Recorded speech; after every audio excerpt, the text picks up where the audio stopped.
वो दा दोस्तों, आशा करता हूँ आप सभी लोग आज अच्छे होंगे। दोस्तों मैं आ चुका हूँ youth Buddhist society of India Sankisa में। दोस्तों आप लोग देख सकते हैं यहाँ पर ये ध्वज स्तंभ बना है, काफ़ी बड़ा यहाँ पर। तो दोस्तों हम लोग पूछना चाहते हैं वाईएस सेंटर के राष्ट्रीय अध्यक्ष जी आदरणीय सुरेश चंद्र बौद्ध जी से, सर आपने इतना बड़ा क्यों बनवाया ये ध्वज स्तंभ, इसका क्या कारण है? ये जो गज स्तंभ आप देख रहे हो, ये सम्राट अशोक ने यहाँ संकिसा में अचल चैत्य के पास ये गज स्तंभ बनवाया था। और ऐसा कहा जाता है कि उस समय जो गज स्तंभ था वो 17 हाथ का था। आजकल तो हाथ इतना बड़ा होता है, उस समय का तो हाथ लगभग 2 फीट का तो होता ही होगा है। तो सम्राट अशोक ने 17 हाथ का गज स्तंभ बनवाया था। अब गज स्तंभ ही क्यों बनवाया, इसका एक कारण है कि भगवान बुद्ध तुषित देवलोक से में गए थे 7वां वर्षावास में। क्यों गए थे कि उनकी अपनी माँ को प्रवचन करने के लिए तुषित देवलोक में गए और लौट करके कहाँ आए थे, संकिसा।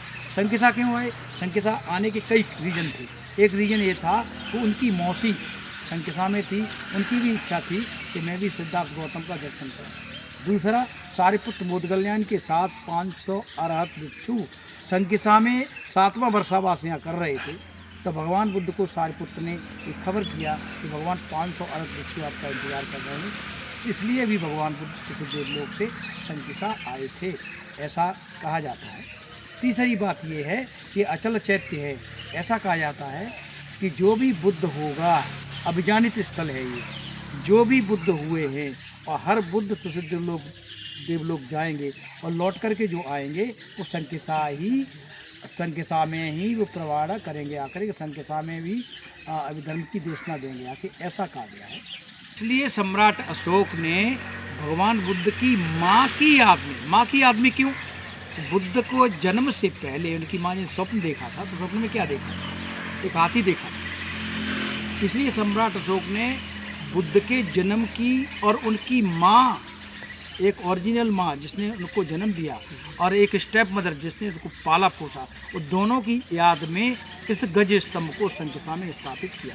ये रीजन था उनका गज स्तंभ स्थापित करने। अब गज स्तंभ आपने पूछा कि इतना ऊंचा क्यों बनवाया? सही बात है आपकी कि थोड़ा छोटा भी हो सकता था।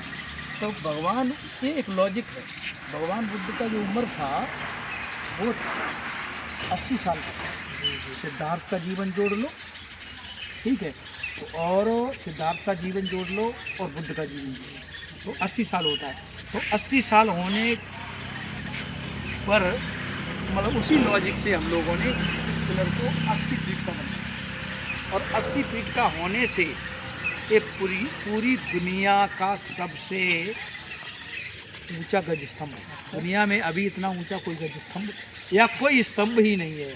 स्तंभ तो अशोक ने 4 तरह के बनवाए, कहीं हाथी लगवाया या संकिसा में, घोड़ा लगवाया, कहीं बैल लगवाया, कहीं शेर लगवाया।